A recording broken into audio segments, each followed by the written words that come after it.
नमस्कार, हमारा नाम है समरीन और आपने देखना शुरू कर दिया है लाइव सिटीज।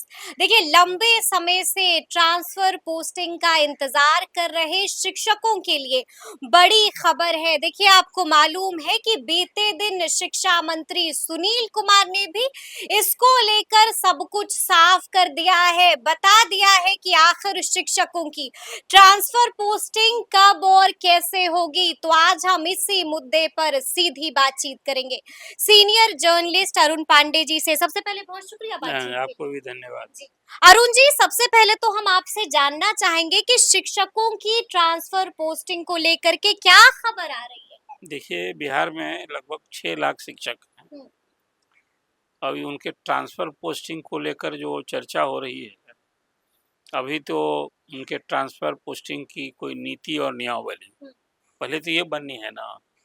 जब सरकार नीति और नियमावली को अंतिम रूप दे देगी, तब ट्रांसफ़र होगा। बिल्कुल। शिक्षा मंत्री की बात जो आपने कही, पिछले दिन वो पार्टी के वो जनता दरबार का कार्यक्रम होता है, उसी में वो आए हुए थे। मीडिया के लोग से मुखातिब थे। स्वाभाविक है कि आज तो शिक्षा मंत्री के सामने शिक्षा जगत में और तो सब अलग ही है, मुद्दा है, समस्या है।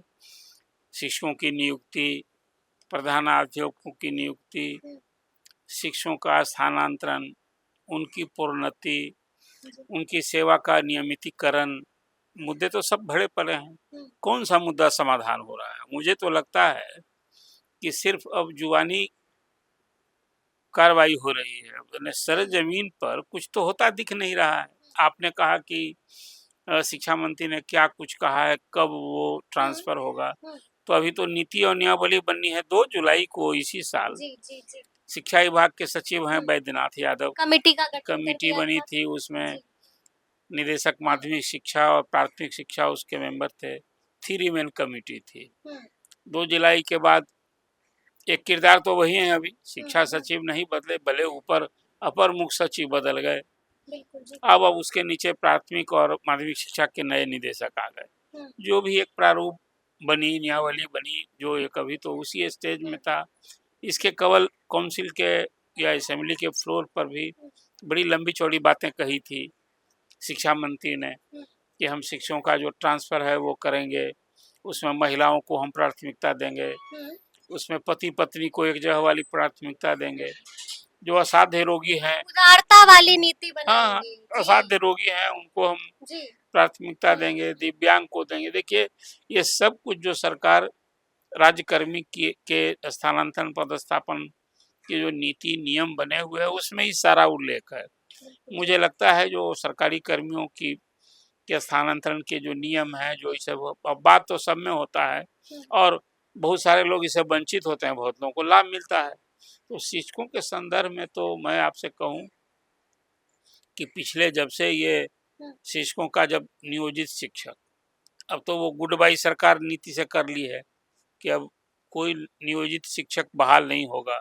सारे नियोजित शिक्षक हो जाएंगे आपको विशेष शिक्षक, और अब सरकार जो बहाल करेगी वो सीधे सिर्फ अध्यापक बहाल करेगी। मतलब नियोजित शिक्षक अब जब सभी विशिष्ट शिक्षक हो जाएंगे तो इतिहास के पन्ने में हो जाएंगे। लेकिन अभी भी 85,000 ऐसे नियोजित शिक्षक बच गए हैं जिन्होंने सक्षमता परीक्षा नहीं दी है। शायद वो जो चौथी बार परीक्षा होगी वो दें। बहुत लोग तो अब रिटायर होने लगे हैं। तो कुल मिला कर जो शिक्षकों के स्थानांतरण के नियम है, अब तो आज कितना तारीख है? आज 21 तारीख 21 तारीख है। उन्होंने तो कहा था कि सितंबर के अंत तक हम ट्रांसफर ही कर देंगे। बिल्कुल, और उन्होंने बीते दिन भी बड़ी बात कही है। शिक्षा मंत्री ने बता दिया है कि आखिर कब तक हो जाएगी। यही तो मैं कह रहा हूँ कि अभी तो ट्रांसफर कर देंगे वो बोले थे। अभी तो नीति और नियमावली ही नहीं बनी है। तो क्षमता परीक्षा पास शिक्षकों को इस महीने कह दिया है कि इस महीने उनकी पोस्टिंग हो जाएगी। देखिए ना, अभी लगता है कि संभव है। देखिए ना, अभी तो जो सक्षमता परीक्षा पास किए हैं उनका जो 1,87,000, ये शिक्षा मंत्री ने जो बातें कही उनके कई बातों के हवाले में ये आंकड़ा दे रहा हूँ। तो उनका अभी तो जब तक कोई सबसे काउंसलिंग में बात हुई थी ना कि 3 जिला मांगा था, ये भी मांगा कि भाई आप कोई एक जिला में 3 प्रखंड दीजिए और 3 प्रखंड में 8 स्कूल दीजिए। मैं कई शिक्षकों से ऐसे जो जिन्होंने परीक्षा दी है, जिनकी काउंसलिंग हुई है, उन लोगों से भी मेरी बातें हुई। तो आप प्रखंड मांग रहे हैं। देखिए, प्राथमिक शिक्षक जिसको कहते हैं प्राइमरी टीचर, जो क्लास 1 तक हैं, उनका कैडर है डिस्ट्रिक्ट। मैंने पिछली बार भी चर्चा में ये बात आपसे कही थी। अभी तो सब कुछ जिला के अंदर ही ना होगा, तो उनको जिस ब्लॉक में है, अब उनको किसी 3 दूसरे ब्लॉक में जाना है, जहाँ है वहाँ से छोड़ना है। तो 3 ब्लॉक मांग रहा है, और फिर ये भी मांगा था कि उसमें कोई 8 स्कूल का भी नाम दीजिए। अच्छा, लेकिन ऐसे में एक सवाल यहाँ पर उठता है अरुण जी कि क्या इस बार जो ट्रांसफर पोस्टिंग होगी, वो ट्रांसफर पोस्टिंग क्या फेज वाइज होने जा रही है, और क्या सबसे पहला मौका सक्षमता पास शिक्षकों को ही मिलेगा? देखिए, अभी शिक्षकों को स्थानांतरण के लिए अभी और कम से कम नए साल में अब होगा। अब नए साल में हो गई, यानी कि होगा। आप ये कह रहे हैं कि अब नए साल में शिक्षकों की ट्रांसफर नए साल में होगी, होने लंबा इंतजार। नए साल में होने के पहले कोई अब सूरत नहीं दिख रही, इसलिए कि अक्टूबर महीने से मतदाता सूची का पुनरीक्षण का काम होना है। जो चुनाव आयोग ने घोषणा कर रखी है कि 6 जनवरी को नई मतदाता सूची 2025 का, आपको याद होगा कि बिहार में चुनाव होना है, और ये पूरा एक उसका शेड्यूल ही, एक कार्यक्रम चलता है, हर साल के लिए चलता है। अब वो जब सभी शिक्षक ही उस मतदाता सूची में कौन लोग काम करते हैं, और इसमें जो मतदाता सूची से जुड़े जितने इस चुनाव कार्य जो इस काम में लगेंगे, उससे संबंधित सभी लोगों का आप तबादला नहीं कर सकते हैं। चुनाव आयोग का ये फरमान, एकदम अस्थायी फरमान आ चुका है कि जब मतदाता सूची का जो ही पुनरीक्षण का काम शुरू होगा अक्टूबर महीने से, तो आप किसी का ट्रांसफर नहीं कीजिएगा। तो इस सितंबर में ट्रांसफर, अभी तो नीति नहीं बनी, तो 8 दिन में नीति बन जाएगी, ट्रांसफर हो जाएगा। ये पता नहीं, शिक्षा मंत्री बयान दिए जा रहे हैं। अच्छा, खबर तो ये भी आ रही है कि ड्राफ्ट ऑलमोस्ट रेडी है, लेकिन उसमें अब भी कई सारे संशोधन है जो होने बाकी करते रहे। अभी तो कई संशोधन हो चुके हैं। मैं आपसे यही ना कह रहा हूँ कि अभी नियमावली को ही अंतिम रूप नहीं दिया गया है, और नियमावली को अंतिम रूप आप दीजिएगा, ये शिक्षक का ट्रांसफर प्रारूप तैयार है, लेकिन संशोधन हाँ, करते रहिए ना संशोधन। अभी तो उस यही तो कह रहे हैं, विभाग उसको अंतिम रूप देगा, उसके बाद वो फिर कैबिनेट में जाना है, उसमें मुख्यमंत्री की भी सहमति लेनी होगी।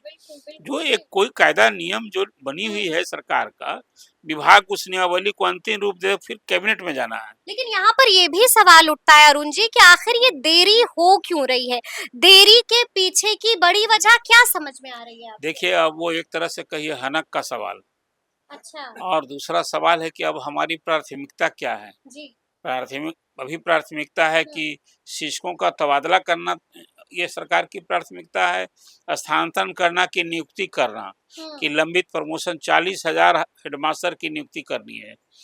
फेज 3 में अभी जो 80-87 हजार शिक्षक जो नियुक्त होने हैं, उसके लिए रोस्टर क्लियरेंस हो रहा था, ये खबर भी आपने पहले परोसी है।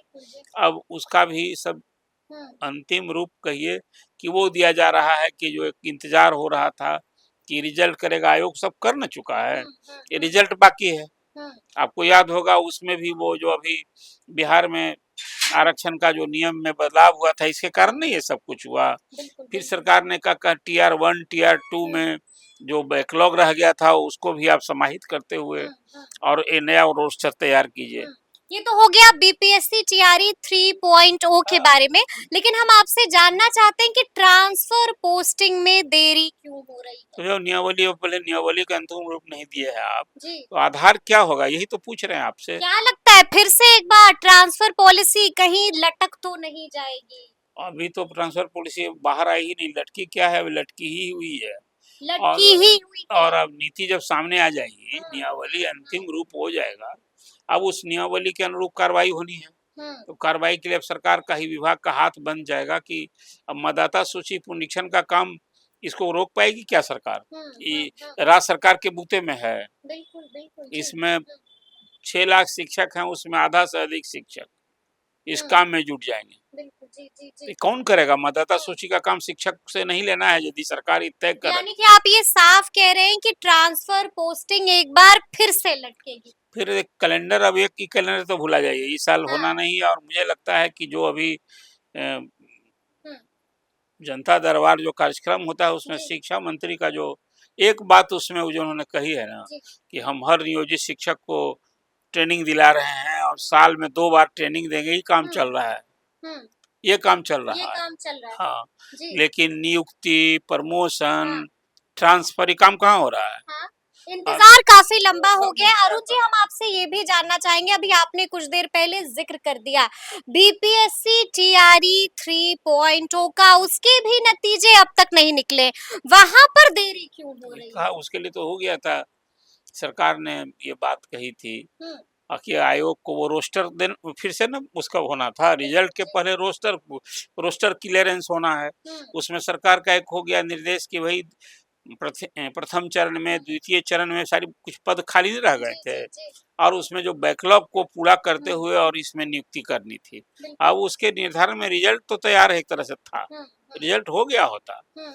वो जो नया आरक्षण कानून के तहत जो वो नियुक्ति होनी हम्म। थी, अब वो हाई कोर्ट का चक्कर, हाई कोर्ट बिल्कुल। ने रोक लगा दी हम्म। और सुप्रीम कोर्ट में विचाराधीन, सुप्रीम कोर्ट में भी अब वो फिलहाल होने से रहा तो रोक लगी हुई है। बीते दिन भी अब बीपीएससी ने हाँ, बड़ी प्रेस कॉन्फ्रेंस की। सब किया, वो तो कहा कि जी। भाई अब तो हम, सरकार ने तो कह दिया गो अहेड, अब जो पहले से जो बिल्कुल। आरक्षण नियम था 50% के आधार पर, वो होने जा रहा है, वो बैकलॉग हो गया है। हम्म। ये काम हमें लगता है कि नियुक्ति वाली में अब कोई रुकावट नहीं, आयोग को रिजल्ट देना है। कब तक निकल जाएगा रिजल्ट? अभी देखिए कब तक में जो बात है वो जी। आयोग इसकी पूरी तैयारी कर चुका है तैयारी कर चुका और है, वो हेडमास्टर, यानी कि आप कह रहे हैं कि जल्द से जल्द रिजल्ट जारी हो देखिए जाएगा? प्राथमिक स्कूलों में जी। 1 to 8 वाले में हाँ। जो हेडमास्टर की कमी जो हम्म। थी, बहुत हद तक वो 40,000 जो हेडमास्टर बहाल हो जाएंगे तो वो पूरी, लेकिन उसके पहले एक और नया देखा मैंने, निर्देश जारी हो गया, के पाठक ने कुछ किया था हम्म। और प्रेजेंट एडिशनल चीफ सेक्रेटरी ने कुछ और कर दिया, वो कर जी। दिया कि भाई जो बीपीएससी पास वाले हैं उनको प्रभारी प्रधान आवे, एक अलग कोहराम मचा हुआ है वो। बिल्कुल बिल्कुल अब बिल्कुल। अभी जब उस पर भी हम लोगों ने चर्चा की है, लेकिन मेरा आपसे सवाल ये है कि बीपीएससी टीआरई 3.0 का रिजल्ट कब तक जारी होगा ये अरुण बहुत, जी? अब इसका इंतजार बहुत कम दिन करना पड़ेगा, इसमें हम्म। वो झंझट भी नहीं है, उसमें कोई चुनाव आयोग का भी हम्म। झंझट नहीं है, किसी परमिशन लेना है, वो जैसे ही ये रोस्टर वाला बात क्लियर हो जाएगी, वो रिजल्ट हो आ गई है, जाएगा। लगभग वो हो भी रिजल्ट आ चुका है। जाएगा, हाँ, ठीक है। ये रिजल्ट आने में भी देर नहीं है और हेडमास्टर जो 40,000 उसके लिए भी वो देर नहीं होना। ठीक है ठीक है। एक आखिरी सवाल है कि जिस तरह से हम देख रहे हैं कि एक बार फिर से डोमिसाइल को लेकर के खूब हल्ला हंगामा हो रहा है, आपको क्या लगता है कि क्या बिहार में एक बार फिर से लागू हो जाएगा नहीं तो कह डोमिसाइल? दिया तो शिक्षक नियुक्ति में, फिर वो भी तो कह दिया है शिक्षा मंत्री की जी। डोमिसाइल नीति लागू नहीं होगी, नहीं होगी। कहाँ कह दिया? ये तो अभी अब नीतीश कुमार कैसे वो फिर बैक जी। होंगे, आप बताइए ना। हम्म। पहली बार तो घोषणा हो गई थी, हम्म। जब इसका विज्ञापन निकला था ना तो उस बिल्कुल। समय डोमिसाइल नीति लागू थी हम्म। और उस समय नीतीश जी थे इधर, हम्म। तो चर्चा हुई कि नहीं नहीं डोमिसाइल नीति लागू करेंगे, बिल्कुल इनको बिल्कुल जी। प्रधानमंत्री बनना है, यही ना लोग कह रहे थे। बिल्कुल। तो हुआ कि नहीं, देश भर में एक बात उस समय शिक्षा मंत्री का बयान आया था, वो याद कीजिए कि यहाँ विज्ञान के, साइंस के, मैथ के और इंग्लिश के टीचर नहीं मिलते हैं। बिल्कुल प्रोफेसर हाँ, चंद्रशेखर ने तो कहा वो था। फिर जी। बाहर से लाना है तो आपने जी। दरवाजा खोला, चलिए 25,000 हम्म। शिक्षक आए भी, हम्म। लेकिन तभी अभी शिक्षकों की वो कमी रह गई। हम्म। आपको याद होगा काउंसिल असेंबली में मंत्री ने भी किया हम्म। था कि हम 1,60,000 अब नए शिक्षक बहाल करेंगे, हम्म। उसमें 26,000 कंप्यूटर टीचर भी बहाल करेंगे, मैंने चौथा फेज के लिए भी ये काम में अभी कोई रुकावट नहीं है। यानी कि आप ये कह रहे हैं कि डोमिसाइल लागू नहीं होगा नहीं, फिलहाल? डोमिसाइल नीति के बारे में तो शिक्षा मंत्री ने जब कह दिया कि जी। डोमिसाइल हम लागू, हालांकि ये बिहार के, यानी कि आप हल्ला करते रहिए, यहाँ हालांकि पर कुछ होने वाला नहीं है। बिहार के शिक्षित बेरोजगार जो यहाँ जिन जी। लोगों ने ट्रेनिंग हम्म। की है, जिन्होंने बिहार में स्टेट पास किया है, वो हम्म। लोग तो उस समय से ही मांग कर रहे हैं कि भैया आप डोमिसाइल नीति लागू कीजिए। हम्म। लेकिन सरकार ने उसमें एक स्टैंड, आपको याद होगा चीफ सेक्रेटरी ने प्रेस कॉन्फ्रेंस किया था हम्म। और कहा था कि भाई ये इस संविधान के अनुकूल नहीं है, बिल्कुल बिल्कुल। ये करना ठीक नहीं लीगली होगा। पेंच कर हाँ, जाएगा। अरे भाई जी। कई राज्यों में लागू है ना, हाँ। आपके लिए तो पॉलिटिकल डिसीजन है, एक बात जान लीजिए। पॉलिटिकल डिसीजन है। हमको आज करना होगा ना तो हम दूसरा तर्क ले लें, कैसे कई राज्यों में लागू है। बिल्कुल। और फिर आपने जो पहला विज्ञापन किया था, जिसको बाद में आपने फिर बदलाव किया, तो कैसे लागू किया था? उस समय कैसे आपको ये लागू किया था? कानून नहीं सूझा था। सही। ये सब जी एक बात जी। होती है ना, देखिए अभी सरकार की अब फंसी है ना, हाँ। आप 3 फेज कर लिए हैं बिना डोमिसाइल के, तो चौथा फेज में फिर डोमिसाइल कैसे लागू कीजिएगा? और अभी वो क्या हुआ, चीफ सेक्रेटरी का जो वो बयान था, प्रेस कॉन्फ्रेंस था, वो बिहार सरकार का स्टैंड न था। बिल्कुल। नीतीश कुमार का स्टैंड न था हम्म, मुख्यमंत्री का, अब उसमें कहाँ से फिर बैक होगी सरकार। इसी डोमिसाइल नीति के बारे में जो सरकार का स्टैंड है, मैं सरकार की बात कर रहा हूँ, सरकार वो की सोच क्लियर की है बात कर रहा हूँ जी। कि हम डोमिसाइल नीति लागू नहीं करेंगे, इस संविधान के खिलाफ है। इसमें हम किसी को जाति, धर्म, क्षेत्र के आधार पर किसी बांट को नहीं सेवा से सकते हम हैं नहीं जी। वंचित कर सकते हैं। बिल्कुल ये बिल्कुल। प्रोविजन को सामने रख करके उस समय बात की थी। तो जब सरकार ये कहती थी, अब आज कहाँ से डोमिसाइल नीति की बात तो मांग कर ही रही है, मांग जो मैं मांग रुकी नहीं है और अब देखिए मांग जी। रुकी नहीं और आप 25,000 बाहर से आए हैं। हाँ, अलग है कि वो आने के बाद भी उसमें कई सारे लोगों ने, हम्म, आपको जो मेरी तो सूचना है या कोई आकलन नहीं है, लेकिन लोग बताते हैं कि 3-4 हजार लोगों ने नौकरी छोड़ दी हम्म, सिलेक्शन के अच्छे बाद। खासे हाँ, लोगों ने अच्छे बिल्कुल खासे लोग वो, अब उन लोगों को हुआ था ना कि बीपीएससी जो पास किया है, तो ग्रामीण क्षेत्र के भी स्कूलों में शिक्षकों की भारी कमी थी, उन लोगों की पोस्टिंग ही सरकार ने की, नहीं नहीं हम जहाँ जहाँ जी, ग्रामीण क्षेत्र। यानी कि नुकसान झेलना पड़ा है तो अब देखना होगा कि आगे आगे क्या कुछ होता है। तो फिर ये पूरी बातचीत आपको कैसी लगी है कमेंट करके हमें जरूर बताइएगा। तो ऐसे तमाम अपडेट्स के लिए ऐसे ही हमारे साथ बने रहिएगा और देखते रहिएगा लाइव सिटीज। बहुत शुक्रिया।